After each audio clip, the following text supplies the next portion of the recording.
NATO Secretary General, in a recent address to the European Parliament, asserted the importance of training conventional Afghan troops in fight against terrorism. His remarks came soon after his earlier statement of sending additional troops to Afghanistan.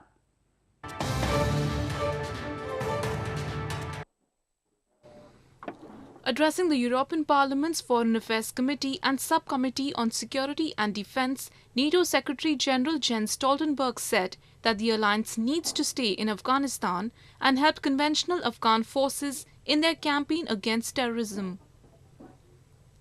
In the address, he asserted that the organization needs to make decision on its presence in Afghanistan in the coming years. We have ended our combat operations in Afghanistan, but we continue to train, assist and advise the Afghan forces to enable them to stabilize their own country, enable them to fight terrorism themselves.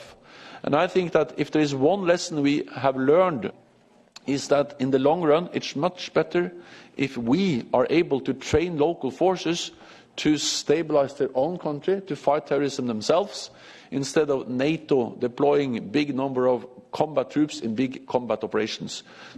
This comes just days after Stoltenberg told a German daily that NATO is considering sending additional military personnel to Afghanistan and increasing the time frame of the deployment in view of the challenging security situation.